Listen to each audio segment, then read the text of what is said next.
If this time-space reality has inspired within you the desire for something, it is for sure that you can be the liver, the experiencer of the full-blown version of whatever it is that you want. But what happens to you? Oh, we love you so much. You get so caught up in the conditions of now, in the circumstances of now, that you make your life conditional. The conditions tend to, for most people, be the reasons that you offer the vibrations the way you do. If something wonderful is in your awareness right now, then you feel good in response to it. But if something not so wonderful has your attention, then you don't feel good in response to that. And there is no control in that. It makes you feel tentative. It makes you feel vulnerable. And you tend to forget that you have the ability to stand in unconditional alignment. But you got to practice it. You got to practice it when it's easy. And then in time, you'll be able to stand in that unconditional place. You've been talking about it as humans for quite a long time. You speak of unconditional love, but you have no idea what it really means. Most of you, when you first hear it from us or others, think that, well, unconditional love is that you look at some rascal that is really misbehaving in a really awful way, and instead of doing what you'd like to do, kill him, instead of that, you just put up with him and smile and don't say the things that you'd like to say because you are the liver of unconditional love. And we say, no, you're not. If you're feeling like that, you're not living unconditional love. You're letting the condition affect your vibration, and your vibration now has resistance within it. And your point of attraction now is different than you think it is.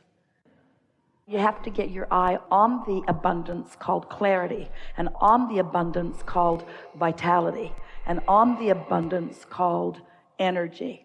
Move it in your mind so that the abundance that you are feeling holds no absence that causes resistance in the mix. And as you hold that true, steady, chronic, not always, not 100%, just mostly, steady feeling of abundance, abundance will show itself to you in every way that you will allow it in the moment. You see, there's a tricky thing in this. We want to address this. The better and better thing has a little edge to it because it's like it's going to get better, which means it's not enough now. There's resistance in that. You want to focus the resistance out of it by addressing solely the good that it is. It's so interesting. We say, you create your own reality, and you say, okay, so far so good. And we say, and there's a vibrational what is, and you say, I can't see it. And we say, but can you feel it? And when you reach the place that you are able to acknowledge that you feel the vibrational reality, then you're off and running, because when you feel it, because the feeling of it is a manifestation. And that manifestation will increase into something that is so tangible that not only do you see it, but everyone around you sees it too. Now you're home free. Now you are the deliberate creator of your own reality, and everything is within reach.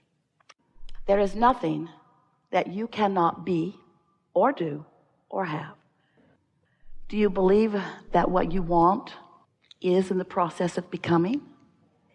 Has some of what you want already become?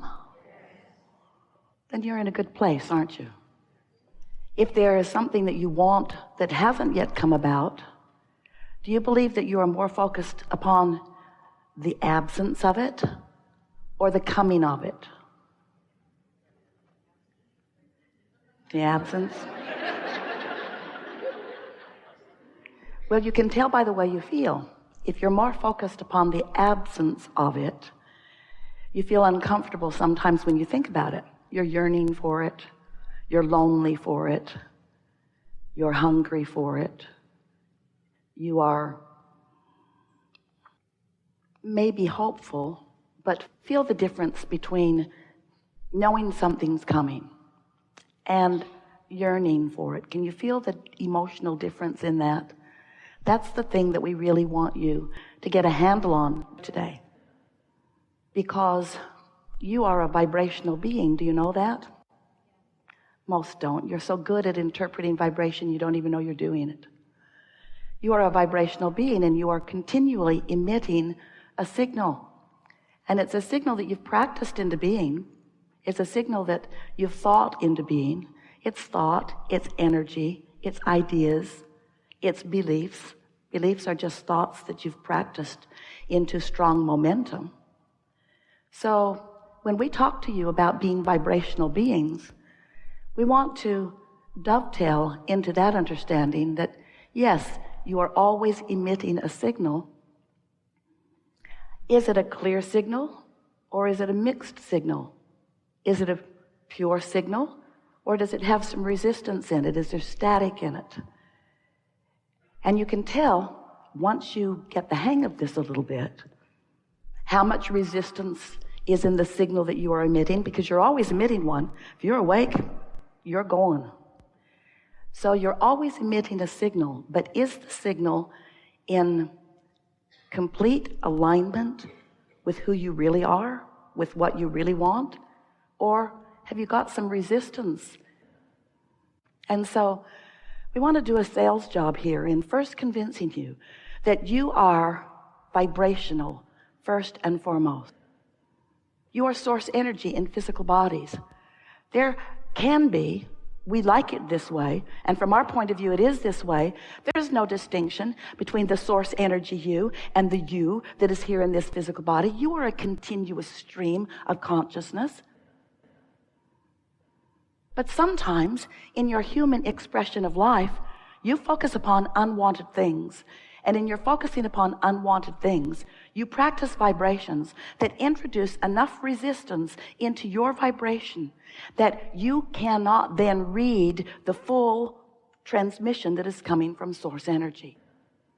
So instead of being able to utilize the guidance system that is within you to be firmly on your path of well-being, on your path of understanding your worthiness, on your path of right place, right timeness that is so possible for all of you all of the time, sometimes, occasionally, often, quite a bit you do this, you practice thoughts without meaning to that introduce resistance.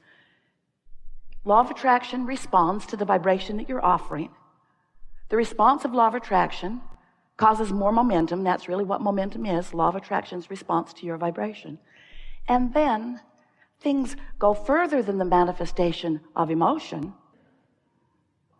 They go into the manifestation of things that you can see and hear and smell and taste and touch. And then you conclude, see, it is true. Because here is the proof of it. And we say, all that is the proof of is your attention to something. That's all that it is the proof of. You are the creator of your own reality. But most humans are not creating their own reality deliberately. You are doing it by default. You are doing it because you are observing the conditions and the circumstances that surround you and letting your vibration then be practiced because of what you're observing. And then because of the practiced vibration that you are offering, because of what you're observing, that vibration then gathers more momentum until you then have manifestations that match what you've got going on vibrationally.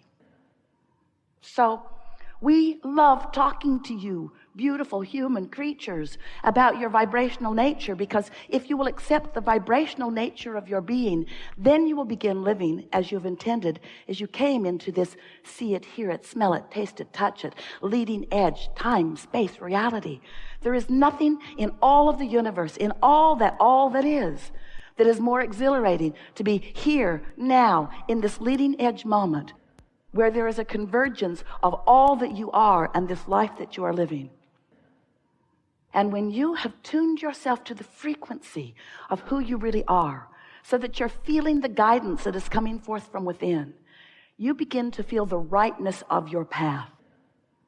Esther has been saying for a while, Abraham, I've been looking for my path, knowing that it was there, looking for it relative to this, looking for it relative to this, sort of knowing I wasn't quite on it about that and not quite on it about that, but looking for it. And now she is telling us, and meaning, because she is experiencing it, and many of you are too, she doesn't have to go looking for her path. She just has to prepare her vibrational atmosphere so that when the path is beneath her feet, she recognizes it, you see. Because the path is beneath your feet, because the source within you knows who you are, knows what you want, knows all that you've become, knows why you're here, and knows where you stand in your physical human beingness right here and now in relationship to all of that, and is always shining a light on this path so that you can move joyously, not tentatively, quickly, not long time, toward all things that you want, no exceptions. Are you thinking about what you want and the fact that it isn't there? Do you want it, but notice it hasn't come? There's resistance in that signal. And humans, in your logic, say, well, Abraham, of course I'm noticing that what I want isn't there. It isn't there.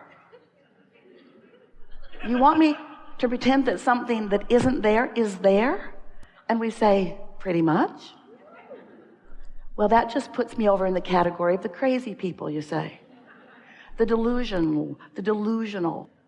You want me to pretend something that has not yet come about. And we say, well, we at least think that it would be good for you to not predominantly beat the drum of its absence, because you are practicing a signal. Now, the reason that we say practicing a signal, there's a better way of saying that. You are emitting a signal that law of attraction is responding to.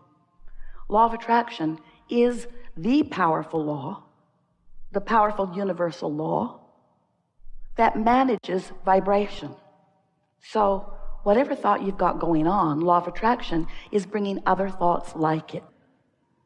And in the beginning of a thought, there's not much momentum, and so you have some leeway. But once you've been thinking a thought for a while, that's when it clicks into the category where we call it a belief. It's such a practiced thought. And you say, or you want to say, or you sometimes say, you often say, you say this all the time. You say, but this is a thought that is reality, Abraham. Esther argued with us about that for quite a long time. But it's true, Abraham. And we say, there are a lot of things that are true, that if we were standing in your physical shoes, we would keep active in our vibration.